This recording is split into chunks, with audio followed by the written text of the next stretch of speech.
Hello student, good morning. आज हम लोग पढ़ेंगे लेक्चर नंबर 4, है ना। कूलम्ब्स लॉ से रिलेटेड, कूलम्ब्स लॉ से ये भी रिलेटेड है। फोर्स के बारे में हम लोग लास्ट क्लास में पढ़े थे।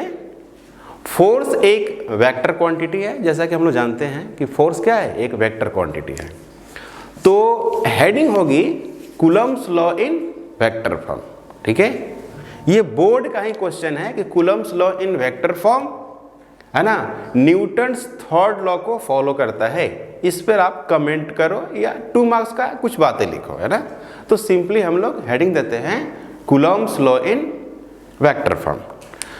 Coulomb's law in vector form, Coulomb's law in vector form, in vector form, Coulomb's law in vector form, ठीक है। हम क्या कर रहे हैं, let Q1 and Q2 are two charges,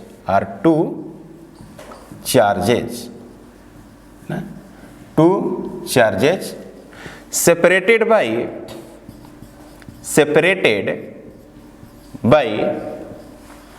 r distance, है ना। r डिस्टेंस से क्या करते हैं, इसको सेपरेट करते हैं, ठीक है ना। तो यहां पर Q1 और यहां पे Q2, ये हो गया Q1। इसके बीच की जो दूरी है वो है आपको r, इसके बीच की दूरी r दिया गया, ठीक है। इसके बाद क्या करेंगे हम लोग, एक इस तरह से लाइन ज्वाइनिंग इस पे मिलाएंगे, लाइन ज्वाइनिंग, ठीक है। तो हम कुछ नाम देते हैं, एजम्पशन करते हैं क्या, कि ये जो है इस पे फोर्स लगाएगी इधर के तरफ और ये इस पे फोर्स लगाएगी इधर के तरफ। तो नाम दे रहे हैं ना,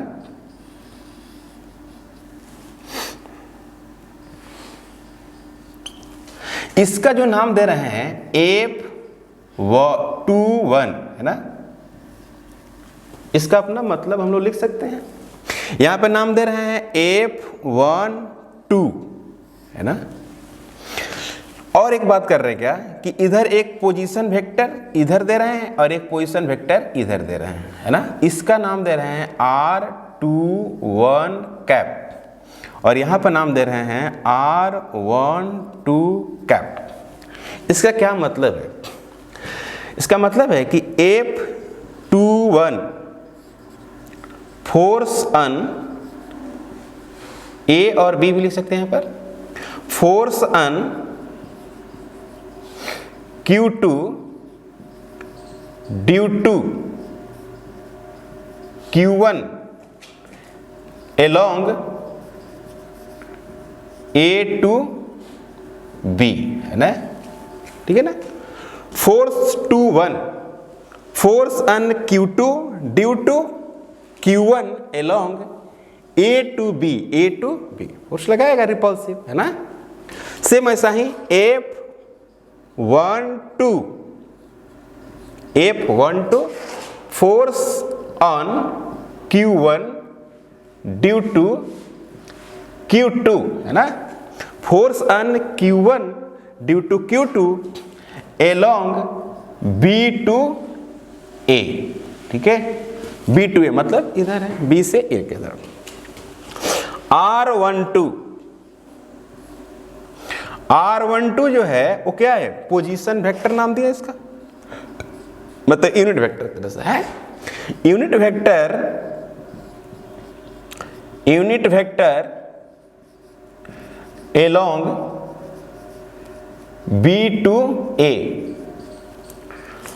आगे आप लिख सकते हैं R21 यूनिट वेक्टर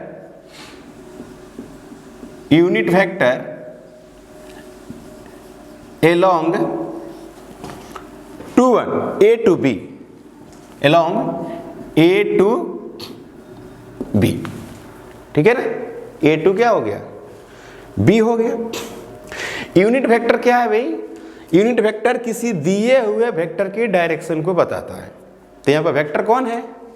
ये वाली फोर्स है ना। तो ये फोर्स किधर है ये यूनिट वेक्टर बता सकती है। पढ़े हैं ना यूनिट वेक्टर के बारे में। यूनिट वेक्टर क्या है? एक वेक्टर है जो यह बतलाती है कि कोई भी वेक्टर की डायरेक्शन किधर है, यूनिट वेक्टर। तो फ्रॉम कूलम्स लॉ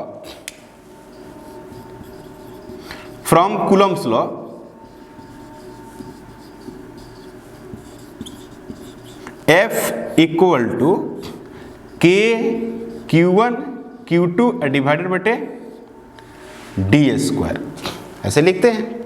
तो यहां पर लिखना है हमको F12, ध्यान दीजिएगा, F12 वेक्टर फॉर्म के Q1 Q2 डिवाइडेड बटे R का स्क्वायर लिखेंगे। और एक वेक्टर क्वांटिटी है, तो इस वेक्टर की डायरेक्शन किधर है कैसे पता चलेगा? यूनिट वेक्टर से। यूनिट वेक्टर किधर है? 1 से 2। तो यहां पर लिखेंगे क्या? R1 2,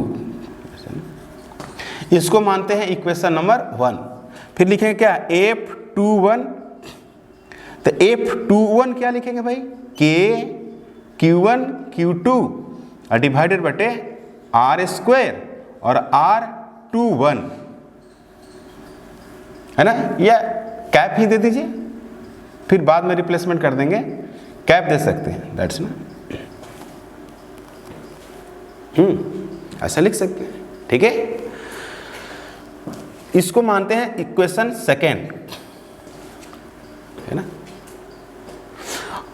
नाउ यहां पे एक वर्ड अगर लिखें, now R12 cap is equal to minus R21, है कि नहीं?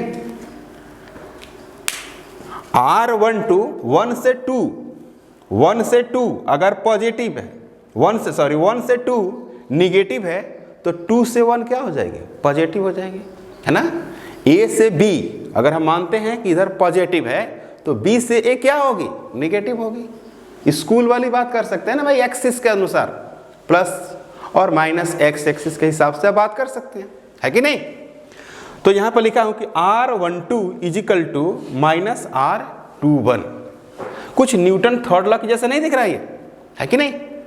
फोर्स 1 पे 2 के चलते बराबर इक्वल मैग्नीट्यूड, और फोर्स 2 पर 1 के चलते, है कि नहीं। तो कुछ यहां पर न्यूटन थर्ड लॉ को इंडिकेट कर रहा है। ये बात समझ में आ रही है? देखो Coulomb's law in vector form, board की क्वेश्चन है, 2 मार्क्स का पूछता है। लेट Q1 और Q2 आर 2 चार्जेस, हमने माना है कि 2 चार्ज हैं, दोनों पॉजिटिव है, एक पॉजिटिव एक निगेटिव भी ले सकते हैं, कोई प्रॉब्लम नहीं है।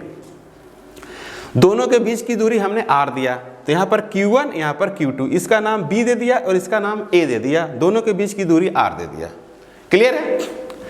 अब यहाँ पे ये जो है इस पे फोर्स लगाएगी रिपल्सिव, तो यहाँ पर लिखा हूँ 2 1, मतलब कि 2 पे 1 ने फोर्स इधर दे दिया, है ना। ठीक है, जैसे दीवार को आपने धक्का दिया इधर, है ना, तो दीवार क्या किया? इधर आपको धक्का दिया, तो इसने भी क्या कर दिया? इस पे फोर्स इधर की तरफ लगा दिया, तो उसका नाम दे दिया, है ना। अब एक दिया होगा यूनिट वेक्टर, तो इधर जो फोर्स है उसके लिए यूनिट वेक्टर हमने माना है 2 1, है ना, 2 1 इधर की तरफ, है ना। इसका नाम है unit vector from A to B। इसका नाम है 1 2 का unit vector from B to A। ठीक है भाई, और ये बातें मैंने लिख दिया है।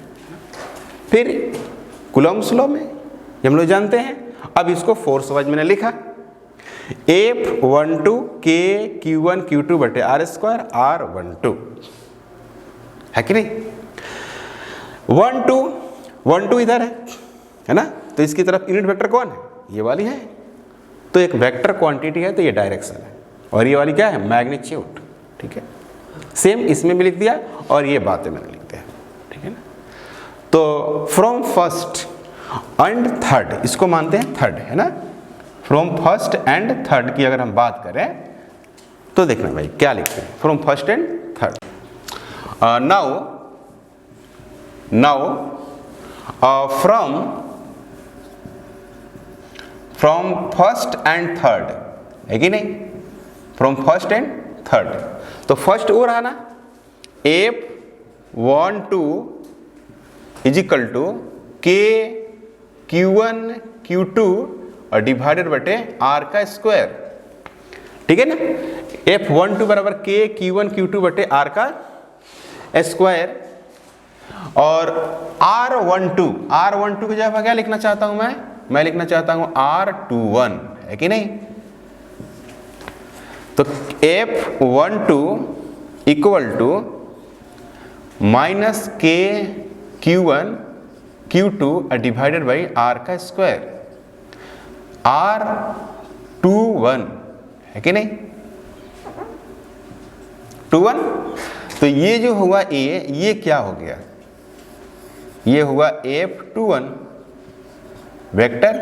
तो F12 is equal to minus F21, और ये आपने 11th में पढ़ा होगा, है कि नहीं, 11th में पढ़ा होगा, Newton's laws of motion, Newton's thought law. क्या है भाई, Newton's thought law, Newton's thought law, Newton's third law, ये है थर्ड लॉ। तो यहां पर लिख सकते हैं, है ना, कि Coulomb's law in vector form, Coulomb's law in vector form, है ना, Coulomb's law in vector form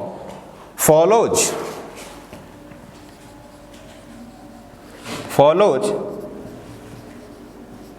the concept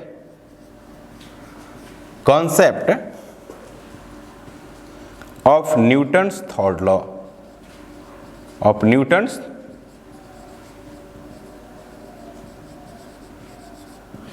third law, है ना, ठीक है।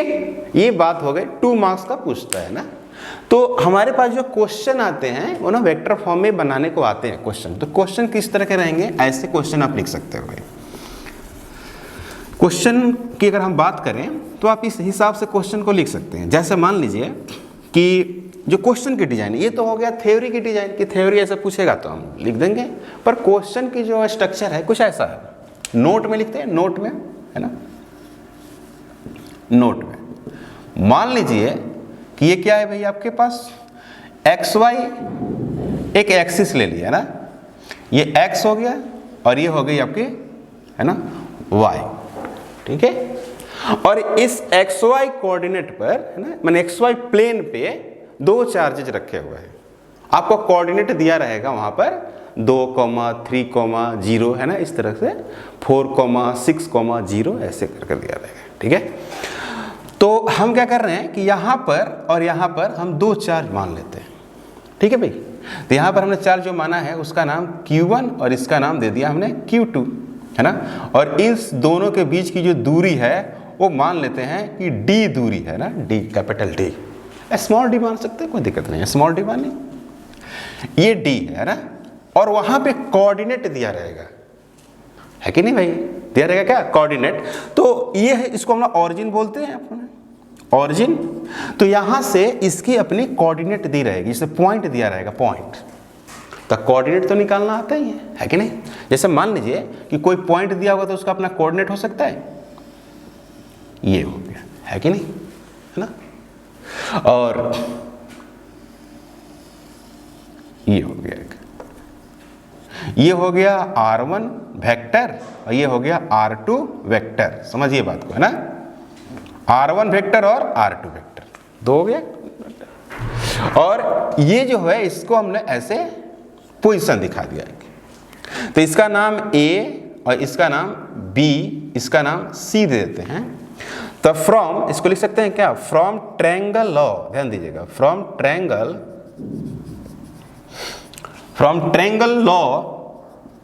Law of vector addition, of vector, from triangle law of vector addition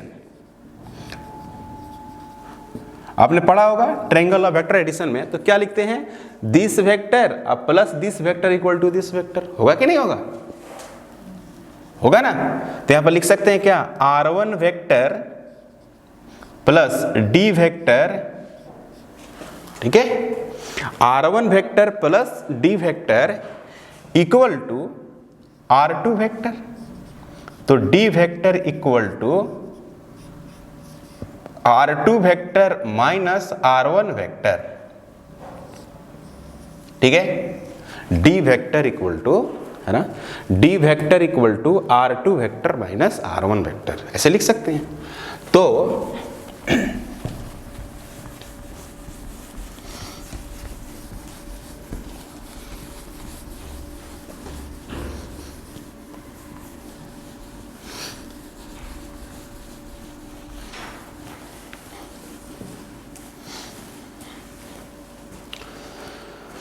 तो हम लोग ऐसे लिख सकते हैं, कूलम्ब्स लॉ के हिसाब से अगर देखा जाए, Coulomb's law in vector form, तो यहाँ पर लिख सकते हैं क्या, F1 और 2, है ना। इधर क्या लिख सकते हैं, F2 1 लिख सकते हैं कि नहीं लिख सकते हैं। तो यहाँ पर हम ऐसे करेंगे,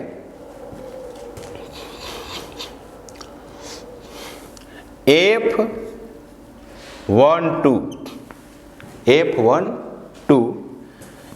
टू Q1 Q2 और डिवाइडेड बाई D स्क्वायर, समझिएगा D स्क्वायर, और यहाँ पर लिख सकते हैं D कैप वेक्टर, है ना। इसकी मैग्नीट्यूड लेंगे तो F1 2 हो जाएगा, वेक्टर हट जाएगी, और इसकी जब मैग्नीट्यूड लेंगे तो 1 हो जाएगी, है ना। आपने पढ़ा होगा कि यूनिट वेक्टर का मैग्नीट्यूड क्या हो जाती है, 1 हो जाती है। एक ये पढ़े होंगे, और दूसरी पढ़े होंगे कि यूनिट वेक्टर इक्वल टू जो होती है, यूनिट वेक्टर इक्वल टू क्या होती है, वेक्टर डिवाइडेड बटे मैग्नीट्यूड ऑफ वेक्टर, है कि नहीं। इस तरह से आपने पढ़ा होगा, दैट्स मॉड्यूलस। तो यहां पर आप ऐसे लिख सकते हैं इसको, F1 2 is equal to Q1 Q2 divided by D का स्क्वायर, यहाँ पर लिख सकते हैं D वेक्टर डिवाइडेड बटे D का मैग्नीट्यूड, है ना। इसको ये रिप्लेसमेंट कर दिया इसको। और एक बात पढ़े होंगे, इसी को ऐसे भी पढ़े होंगे, D वेक्टर बटे क्या, D modulus of vector is a scalar, है ना, modulus of vector is a scalar. तो यहाँ पर आप लिख सकते हैं इस तरह से, Q1 Q2 divided by D square, ठीक है ना, D स्क्वायर, और यहां पर लिख सकते हैं क्या, F1 2, और यहां पर लिख सकते, सॉरी DQ लिख सकते हैं, DQ। तो यहां पर लिखेंगे D वेक्टर, ऐसे, है ना, ये हो गया। अब इसको आप यहां पर रख सकते हैं, आसानी से रख सकते हैं कि नहीं। देखो भाई, इसको यहां रख सकते हैं, क्योंकि आपको D नहीं देकर कोऑर्डिनेट दिया रहता है, कोऑर्डिनेट, और जब कोऑर्डिनेट दिया रहता है ना, तो पोजीशन वेक्टर काफी आसानी से निकालते हैं, है ना। 11th के वेक्टर में आपने एक पोजीशन वेक्टर वर्ड पढ़ा होगा, है ना। अगर नहीं भी पढ़े हैं तो कोई दिक्कत नहीं है, यहां पर हम उसको डिस्कस कर देंगे। भाई नोट में हमने कहा, नोट में क्या कहा हमने, Coulomb's law in vector form एक थ्योरी है जो 2 मार्क्स का पूछ सकता है ना, लेकिन जो क्वेश्चन बनाने की तरीका है वो इस तरह से है। तो अब इस D वेक्टर के पास इसको रखना है, D वेक्टर के पास। तो हम D वेक्टर के पास अगर हम रखें इसको, तो आपके पास फॉर्मूला कुछ ऐसा आएगा जिसमें मैथमेटिक्स का रोल होगा, है ना। फॉर्मूला वैसा बन जाएगा जिसमें मैथमेटिक्स की रोल हो जाएगी। F1 2 इक्वल टू क्या लिखना है, K, है ना, Q1 Q2 डिवाइडेड बटे DQ। तो DQ के जगह पर क्या लिखेंगे, DQ की जगह पर लिखेंगे R2 वेक्टर, है ना, माइनस R1 वेक्टर, और ये क्या है, स्केलर है, ये वाली क्या है, स्केलर। तो जोड़ में हो या घटाव में हो वेक्टर, और उसका स्केलर बनाना हो तो मॉडुलस, है कि नहीं। तो यहां पर लिखेंगे क्या, R का क्यूब, ठीक है, और यहां पर वेक्टर R2 माइनस R1, ये हो गया आपका फॉर्मूला। ठीक है भाई, ये फॉर्मूला आ गया। क्लियर है ना? सिंपल है ना? अगर मान लो कि आपको पोजीशन दिया हो, मान लीजिए कि आपके पास इस तरह का कुछ कोऑर्डिनेट है ना, जैसे मान लीजिए कि इस तरह का कोऑर्डिनेट है ना, x, y है ना, z भी हो सकती है, पर ऐसे मान लीजिए कोई एक कोऑर्डिनेट है, लाइक तो इधर हो गई x, इधर हो गई y, है ना। तो इसकी ये वाली जो लाइन है उसको आप निकाल सकते हैं पोजीशन वेक्टर ऐसे। 11th में इसी तरह का पढ़े होंगे, r vector is equal to x i cap plus y j cap, यही तो है। अब r1 होगा तो x1 i1 होगा, है कि नहीं? r2 होगा तो x2 y2 होगा। फिर आप उस वहां पर घटाकर उस पर कैलकुलेट कर सकते हैं। ठीक है ना? इस तरह की बात कर सकते हैं। तो हमारे पास क्वेश्चन है ना, क्वेश्चन करते हैं, छोटा सा क्वेश्चन करते हैं। Question,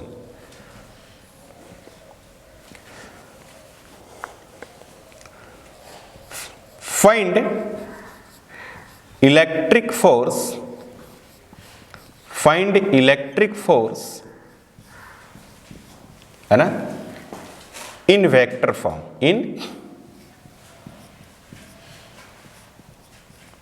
form, find electric force in vector form, है ना। when charges placed, मान लीजिए कि चार्ज जो है वो रखे हुए है ना, चार्जेस प्लेस्ड 2,4 and 6,2, इस तरह से अपना है 6, ऐसे माने 3,5, इस तरह से रखे हुए Q1 and Q2, है ना। वेयर चार्जेज, ऐसे लिखिए, वेयर चार्जेज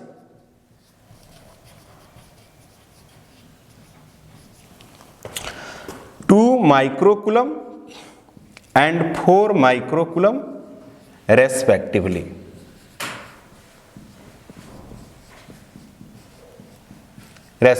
इस तरह का दिया हुआ है ना। मतलब जो Q1 चार्ज है वो इस पॉइंट पे है, कोऑर्डिनेट मतलब पॉइंट, और ये जो चार्ज है इस कोऑर्डिनेट पर है। सिंपल सा बात है ना। तो हम लोग क्या कर सकते हैं, अब इसको सॉल्व करने के लिए हमारे पास कोऑर्डिनेट मिल गई। मतलब कि अगर हम सॉल्यूशन की बात करें,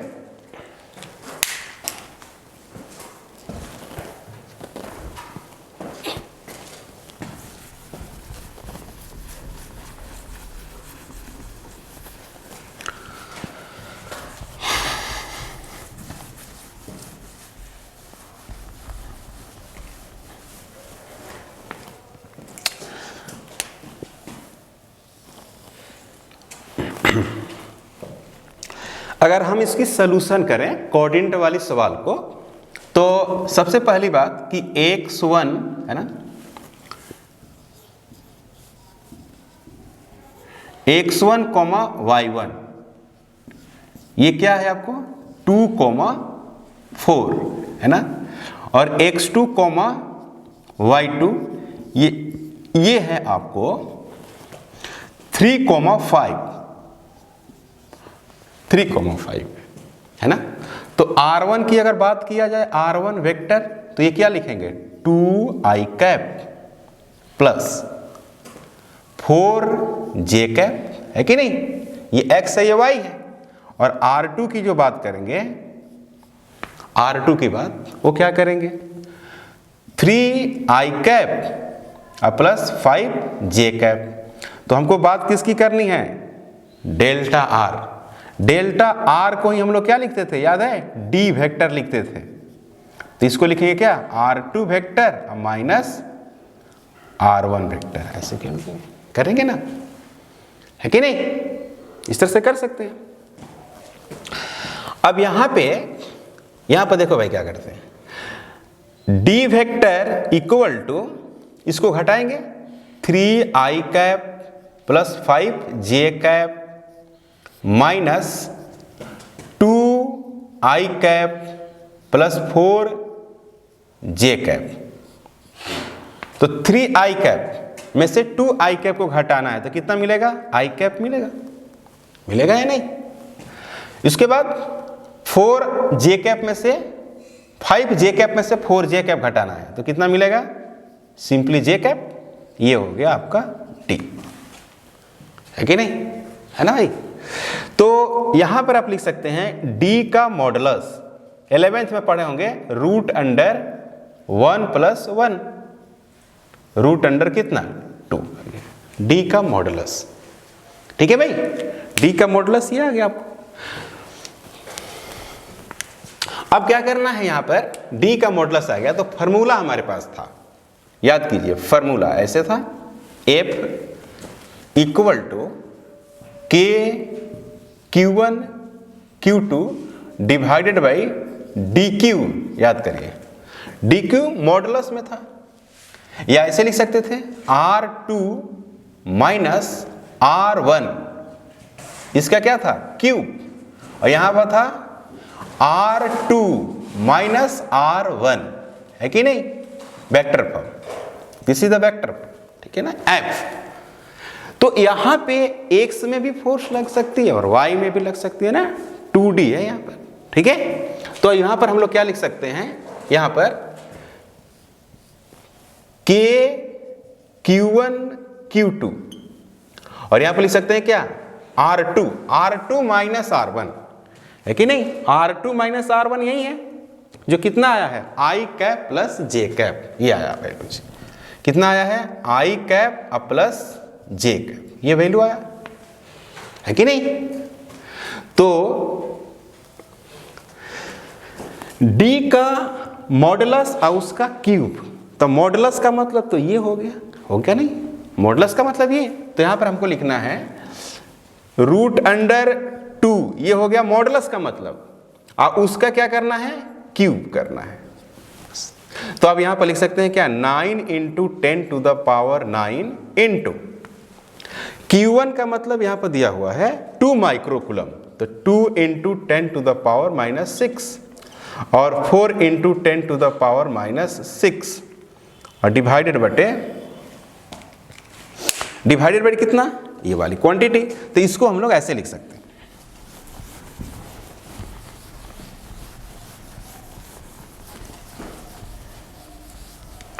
इसको लिखने की तरीका ये है कि 2 है ना और 3/2 ऐसे लिख सकते हैं, है कि नहीं? है कि नहीं? अब यहां पे देखो भाई, यहां पे जो आपको आ रही है वो i में भी आ रही है और किस में आ रही है? j में भी आ रही है, ठीक है ना? i और j में दोनों में आ रही है। तो इसको हम लोग क्या लिख सकते हैं? इसको लिख सकते हैं f(x) i कैप अब प्लस f(y) j कैप, ऐसे लिख सकते हैं, है कि नहीं? तो f(x) i cap is equal to, इसको सोल्व करें तो कितना होगा? 9 into 10 to the power minus 3, 12 हो जाएगा और 9, और यहाँ पर हो जाएगा 8 डिवाइडेड बटे 2 3/2, और यहाँ पर सिर्फ i कैप लेंगे, है ना? Force along x axis. तो f(x) इक्वल टू 9 7/2 लिख सकते हैं, 7/2 into 10 to the power minus 3, और यहां पर लिख सकते हैं 2 रूट अंडर 2 i कैप, मतलब along x axis, along x axis, ये हुआ इसका आंसर, एलोंग x एक्सिस। इसको और छोटा कर सकते हैं, है ना?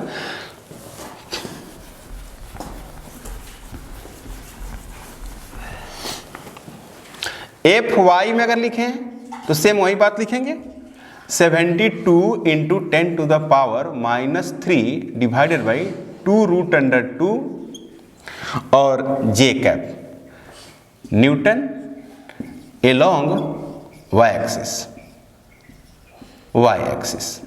उसने 2 कोऑर्डिनेट की बात की थी, तो हम लोग 2 कोऑर्डिनेट की तरफ फोर्स दिखाएंगे x और y में, ठीक है ना? अगर 3D की बात करता तो फोर्स क्या होता? 3D में होता, है ना? तो 3D की बात हम लोग करते हैं। ठीक है, इसका स्क्रीनशॉट ले लीजिए। ठीक है, अभी आपने पढ़ा छोटू Coulomb's law in vector form में न्यूमेरिकल कैसे बनाते हैं। अब हम लोग जो बात करने जा रहे हैं, एक्चुअली जो Coulomb's law in vector form जो हम लोग ज़्यादातर इस्तेमाल करते हैं उसमें मल्टीपल चार्जेज के लिए करते हैं। मल्टीपल चार्जेज के लिए मतलब कि आपका जो नेक्स्ट टॉपिक आ रही है force due to multiple charges, इसी को हम लोग प्रिंसिपल ऑफ सुपरपोजिशन थ्योरम भी बोलते हैं। ठीक है ना। ये थ्योरम क्या कहता है, ये थ्योरम ये कहता है कि मान लीजिए कि आपके पास यहाँ पर एक चार्ज है, इस चार्ज का नाम है Q0, है ना। इस चार्ज का नाम क्या है Q0, और यहाँ पर एक चार्ज है Q1, यहाँ पर एक चार्ज Q2 और यहाँ पर एक चार्ज Q3, बहुत सारे n चार्जेज है मान लीजिए, है ना। तो यहाँ से कुछ दूरी होगी, यहाँ से भी क्या होगी, कुछ डिस्टेंस होगी इसकी, यहाँ से भी कुछ डिस्टेंस होगी, है ना। तो इसमें क्या है, प्रिंसिपल ऑफ सुपरपोजिशन ये कहता है कि मल्टीपल चार्जेज के वजह से किसी एक चार्ज पर आपको फोर्स निकालना है, तो आपको क्या करना चाहिए कि इसके चलते इस पे फोर्स निकाल दो, है ना। तो इसके चलते इस पे फोर्स निकाले तो इधर गया, है कि नहीं, उसका कुछ ना नाम होगा, मान लीजिए F1 ही नाम है ना। इसके चलते इस पे कहीं फोर्स गया तो इसका नाम है F2। तो इन दोनों का एक रिजल्ट होगा, है कि नहीं। वेक्टर में पढ़े होंगे कि दो वेक्टर हो और उनके बीच का कुछ एंगल हो तो उनका अपना एक रिजल्ट होता है, तो उनका अपना एक रिजल्ट हो गया। मान लीजिए कि FR आ गया रिजल्ट, ठीक है। अब बच गया इसके चलते इधर, इसके चलते इधर, अब बच गया ये वाला, तो इसके चलते किधर, इधर, तो फिर ये हो गया F3। अब क्या हो गया, इन दोनों को मिलाकर हमने क्या बना दिया, एक वेक्टर बना दिया, है ना। तो हमको ये भूल जाना है कि ये दोनों अब नहीं है, क्योंकि ये बन गया ना, तो इसको हटाओ, है ना, इसको हटा दो। ठीक है भाई, अब क्या बन गया, फिर दो वेक्टर, ये एक वेक्टर एक वेक्टर, तो इसका एक अपना रिजल्ट हो जाएगा। समझ में आया, FR डैश, समझ में आया, मतलब कि FR डैश में सभी हैं, है कि नहीं। इसमें कौन है, ये और ये है, इसमें ये और ये है कि नहीं, और इसका अपना इधर गया तो फिर ये और ये दोनों मिलकर ये बन गया। इसका मतलब है कि इसमें सब है। तो कहने का मेरा मतलब ये हुआ, मिला जुला कर बात ये कहोगे आप कि जिस पे आपको फोर्स निकालना है इंडिविजुअली निकालो और उसका वेक्टर सम कर दो, पर ये भी तो इस पे फोर्स लगाएंगे, है ना, लगाएंगे। लेकिन प्रिंसिपल ऑफ सुपरपोजिशन ये कहता है कि इसके बारे में आपको नहीं सोचना है, मतलब ये फोर्स लगा रहे हैं लेकिन ये कंसीडर नहीं करना, यही तो प्रिंसिपल है कि नहीं। मतलब कि इसके चलते इस पे फोर्स इधर, इसके चलते इस पे फोर्स इधर, इसका एक रिजल्ट बनाओ, फिर इस पे फोर्स लगाओ, इन लोगों के बारे में नहीं सोचो, यही है प्रिंसिपल ऑफ सुपरपोजिशन। तो अक्सर आप देखे होंगे कि स्क्वायर हो गया, ट्रायंगल हो गया, है ना, ट्रायंगल के चलते, स्क्वायर के चलते, हेक्सागोन के चलते किसी पॉइंट पर फोर्स निकालना है तो प्रिंसिपल ऑफ सुपरपोजिशन आएगा और उसमें वेक्टर का इस्तेमाल होगा ही। तो वेक्टर का ये जो इस्तेमाल होगा वो प्रिंसिपल ऑफ सुपरपोजिशन में बहुत अच्छे ढंग से होगा, यानी वेक्टर की आपको अच्छी सी जानकारी होनी चाहिए जो 11th में आप पढ़े हैं, ठीक है ना। तो हम लोग लिखेंगे क्या, प्रिंसिपल ऑफ सुपरपोजिशन, है ना, प्रिंसिपल ऑफ सुपरपोजिशन की हम बात कर रहे हैं, ठीक है। हाँ छोटू, हम लोग अब बात करेंगे प्रिंसिपल ऑफ सुपरपोजिशन, ठीक है ना। तो प्रिंसिपल ऑफ सुपरपोजिशन का क्या काम है, इसका काम है कि आपके पास मल्टीपल चार्जेज होंगे, जैसे मान लें कि पेंटागन, हेक्सागन, है ना, स्क्वायर, तो ये सब 4, 5, 6 जो चार्जेज है वो आपको हर कॉर्नर पर दिया हुआ रहेगा और उस सभी चार्जेज के वजह से कहीं सेंटर पर या स्क्वायर के, है ना, ऊपर कहीं पे चार्ज हो, तो उन सभी चार्जेज के वजह से किसी एक चार्ज पर आपको फोर्स निकालनी रहती है। तो उसके लिए हम लोग एक थ्योरम पढ़ते हैं जिसका नाम है प्रिंसिपल ऑफ सुपरपोजिशन थ्योरम। ये बहुत बड़ी थ्योरम नहीं है। अगर देखा जाए, मान लीजिए कि यहाँ पर एक Q0 चार्ज है, ठीक है, और आपके पास यहाँ पर Q1 एक चार्ज है, Q2 चार्ज है, बहुत सारे Q3 चार्ज है, इसकी दूरी अपनी दे रखी है ना। तो इसके चलते एक इस पर फोर्स निकालेंगे, है ना। प्रिंसिपल ये कह रहा है कि इसके चलते इस पे फोर्स निकालेंगे। और आप ये भी सोच सकते हैं कि भाई ये तो इस पे फोर्स लगाएगा, ये भी इस पे फोर्स लगाएगा, है कि नहीं। लेकिन हमको जो कैलकुलेट करना है फोर्स, वो इस पे करना है, तो इसी के बारे में सोचेंगे, इसके बारे में नहीं सोचेंगे, है ना। यही तो प्रिंसिपल है। तो इसके चलते इधर फोर्स मान लीजिए कि F1 हुआ, और इसके चलते इधर फोर्स क्या हो गया, F2 हो गया, है कि नहीं। इसके चलते फोर्स F1 और इसके चलते फोर्स F2, तो दो हमारे पास फोर्स आ गए, और उनके बीच कुछ न कुछ एंगल तो होगा ही। स्क्वायर होगा या हेक्सागोन होगा या ट्रायंगल होगी, तो कुछ न कुछ उसके बीच एंगल होगी, तो इसकी अपनी एक रिजल्ट होगी, है कि नहीं। इसका क्या मतलब, इसका मतलब है कि इन दोनों का वैल्यूज इसमें है, तो आप इसको मान लो हट गया और इस पे आ गया, इन दोनों का रिजल्ट इस पे आया।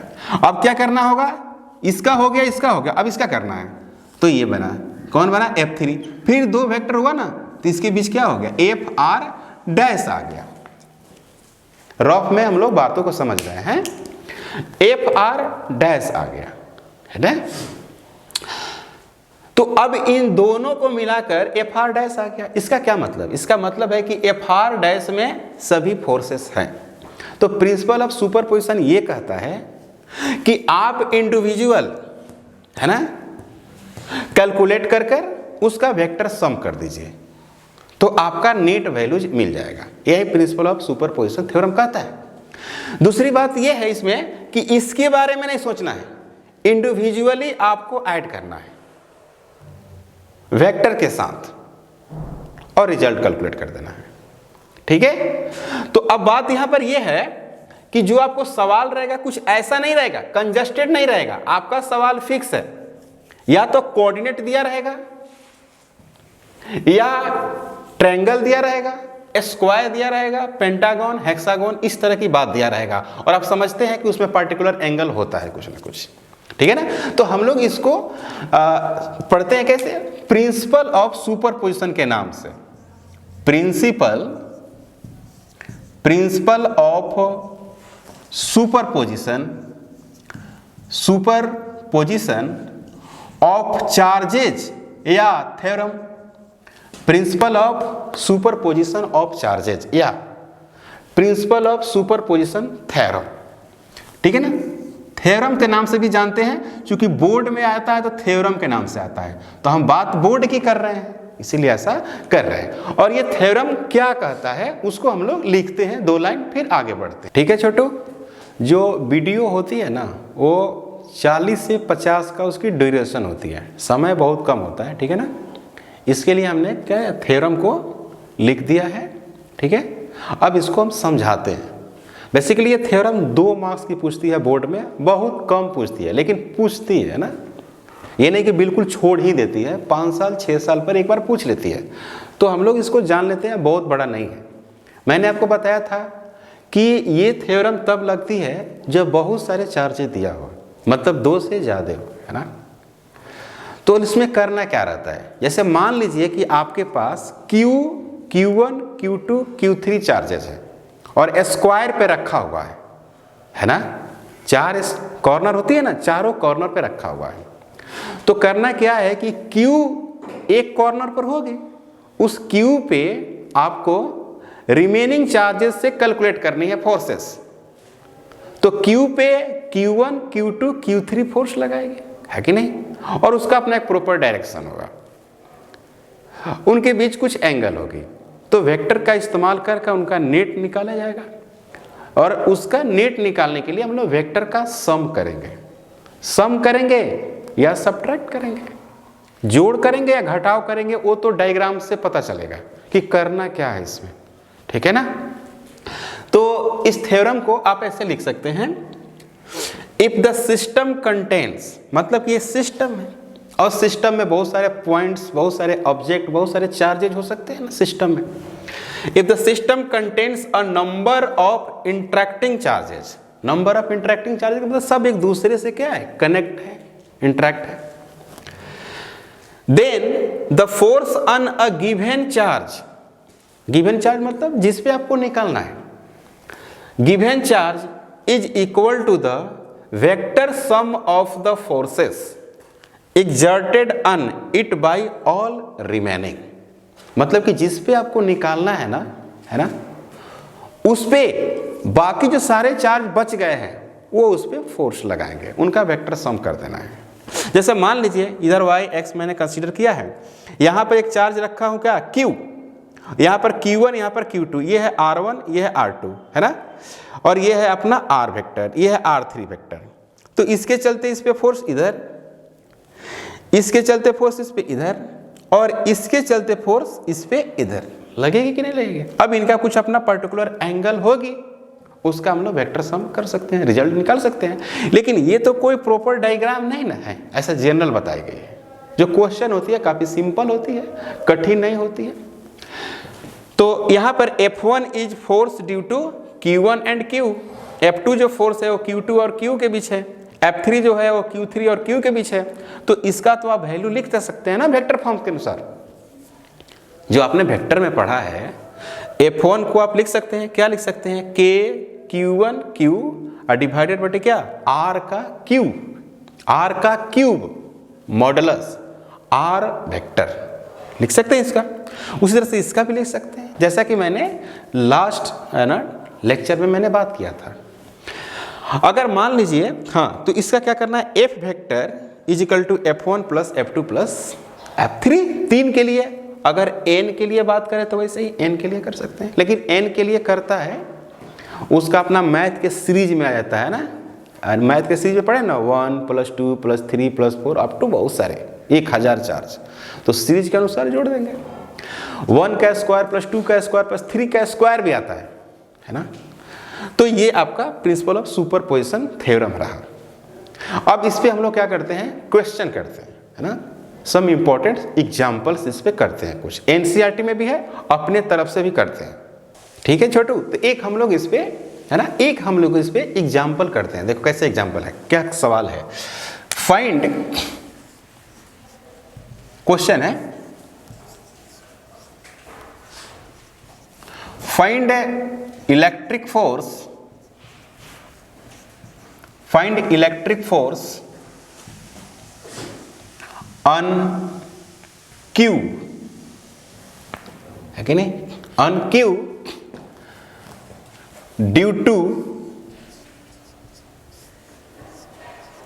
To remaining charges, due to remaining charges. Diagram दिया हुआ है रिमेनिंग चार्जेज, है ना, Q पे निकालना है, डायग्राम दिया हुआ, देखो डायग्राम ऐसा है, ये डायग्राम। यहां पर रखते हैं क्या, यहां पर रखते हैं Q को, ये साइड और ये साइड, ये साइड, ये साइड A दिया हुआ है, क्लियर। यहां पे जो चार्ज है, यहां पे वो है आपको 2Q, और यहां पे भी चार्ज है वो है 2Q, और यहां का जो चार्ज है वो क्या है 2Q। यहां पर Q कर लो, कोई दिक्कत नहीं है ना, सब 2Q करना थोड़ा सा है ना, यहां पर Q है, फिर तो सर 2Q भी रखिए, कोई दिक्कत नहीं है ना, Q पे निकालनी है ना, सेम नाम हो जाता, इसीलिए मैंने 2Q इसको कर दिया। इस Q पे निकालना, ये सवाल है, ठीक है ना। तो इसका आप ऐसे भी नाम दे सकते हैं, A है ना, इसको P, यहाँ पर B और यहाँ पर C नाम दे देते हैं, थोड़ा सही रहेगा, नाम दे देते हैं इसका। Find electric force on Q due to remaining charges. इसका क्या मतलब हुआ कि इस पे आपको फोर्स निकालने हैं, रिमेनिंग मतलब बचे हुए चार्ज, तो बचा हुआ ये, ठीक है ना, इसके चलते। तो अगर हम इसमें सॉल्यूशन की बात करें, सॉल्यूशन की बात करते हैं, सॉल्यूशन की बात करते हैं, तो ये जो है इस पे फोर्स लगाएगा, है ना, किधर लगाएगा, देखिएगा, ये इस पे फोर्स लगाएगा, क्योंकि इस पे फोर्स बात करना है। तो यहां पे अगर हम बात करें, ये A और A है ना, तो देखिए ये इस पे फोर्स लगाएगा, ये इस पे फोर्स लगा रहा है, तो उसका हम नाम दे रहे हैं। क्या नाम दे रहे हैं? एफ ए ही नाम दे रहे हैं, एफ ए। ठीक है, ये इस पे फोर्स लगाएगा, वो किधर लगाएगा? इधर लगाएगा, तो इसका नाम है एफ सी। चूंकि ये सी है तो ये इस पे फोर्स इधर लगाएगा, ये भी फोर्स लगाएगा ना, लगाएगा कि नहीं लगाएगा? और किधर लगाएगा? सीधे ऐसे लगा देगा, लाइन ज्वाइनिंग होती है। तो यहां पर है आपका 2Q, यहां पर भी है क्या 2Q, और यहां पर भी क्या है 2Q। तो ये जो है बिल्कुल इस तरह से फोर्स लगाएगा, है ना। और कैसे फोर्स लगाएगा? तो ऐसे लगाएगा। इसका नाम क्या हो गया? इसका नाम हो गया एफ बी, नाम हो गया एफ बी। ठीक है, अब ये वेक्टर वाली बात आ गई। ये जो है, ये और ये दोनों एक दूसरे पर क्या है? परपेंडिकुलर है। और खास बात ये है कि जो एफ ए है वो एफ सी के क्या है? बराबर है, और उसका नाम हम एफ रखते हैं। और कितना रखेंगे? के क्यू, यहां पर क्यू है, और यहां पर क्या है 2Q, चाहे यहां पर भी क्या है 2Q इंटू 2Q और डिवाइडेड बाई ए का स्क्वायर। यही फोर्स है, ये वाली और ये वाली। पर एफ जो वेक्टर है, सॉरी एफ जो फोर्स है वो क्या है? क्या निकल गया यहां पर? के 2KQ का square divided by A square. But F जो ए है वो परपेंडिकुलर है किस पे? एफ सी पे। समझ में आया बात? आई कि नहीं आई? जो ये वाली वेक्टर है वो इस पे क्या होगी? परपेंडिकुलर होगी कि नहीं होगी? बोलिए, होगी कि नहीं परपेंडिकुलर? ये परपेंडिकुलर है तो ये ने लिखा परपेंडिकुलर। तो दो वेक्टर एक दूसरे पर क्या हो? परपेंडिकुलर हो। तो उसका रिजल्ट आपने पढ़ा, जब दो वेक्टर एक दूसरे पर परपेंडिकुलर हो तो इनकी एक रिजल्ट होगी, वो किधर जाएगी? इधर जाएगी, एफ आर। इन दोनों का रिजल्ट किधर जाएगी? इधर जाएगी, एफ आर। तो एफ आर वेक्टर का magnitude is equal to under root, क्या लिखते हैं? एफ ए का स्क्वायर प्लस एफ सी का स्क्वायर। तो एफ जो आर होगा, समझिएगा, एफ आर जो वेक्टर का मैग्नीट्यूड होगा वो रूट अंडर एफ का स्क्वायर प्लस एफ का स्क्वायर। यहां पर क्या लिख सकते हैं? 2 root under F root under 2 होगा कि नहीं? ये हो गया एफ आर, है कि नहीं? है ना भाई? अब क्या है? नाउ ध्यान दीजिएगा, now F R vector and F B vector are parallel.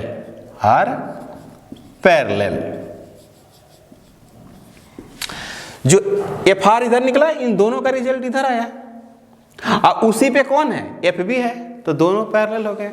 तो पैरेलल वेक्टर आपको जोड़ने आता है?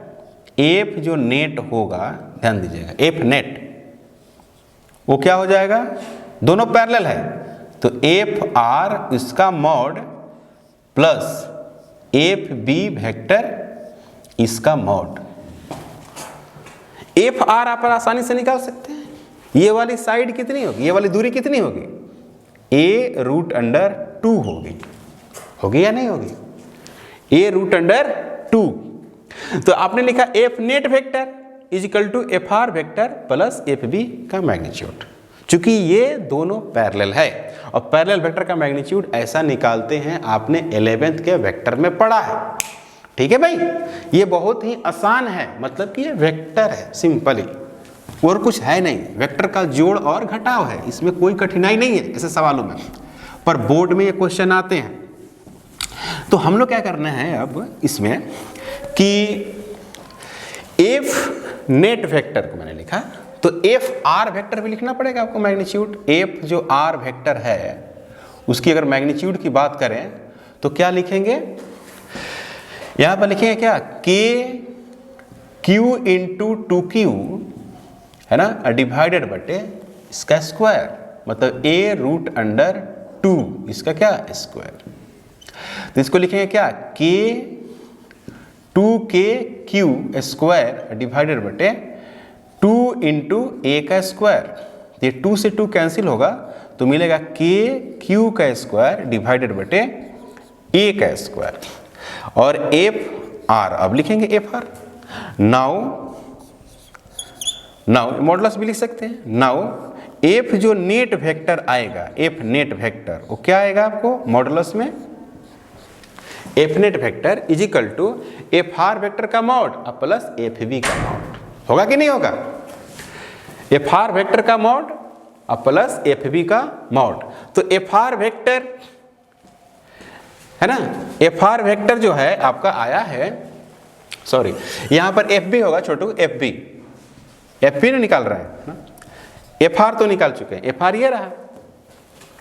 तो यहां पर हम क्या लिखते हैं, एफ बी वेक्टर। तो एफ बी वेक्टर का मतलब हो गया यहां पर ये वाली क्वांटिटी है ना, तो के एफ बी लिख रहे हैं, F B sorry F R यहां पर है। तो यहां पर लिखते हैं क्या, एफ रूट अंडर कितना 2 प्लस इस वालों को लिखेंगे, ये वाला है ना, ये वाली वैल्यू क्या लिखेंगे, के क्यू का स्क्वायर डिवाइडेड बटे ए का स्क्वायर। तो इसको ऐसे भी लिख सकते हैं।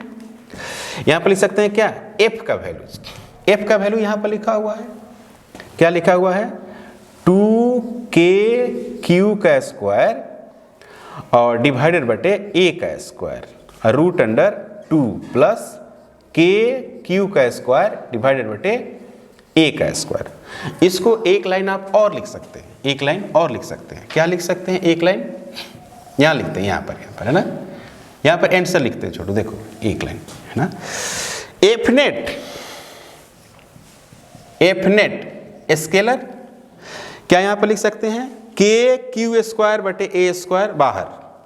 तो यहां पर लिखेंगे के क्यू स्क्वायर डिवाइडेड बटे ए स्क्वायर बाहर और 2 रूट अंडर 2 प्लस 1 है ना।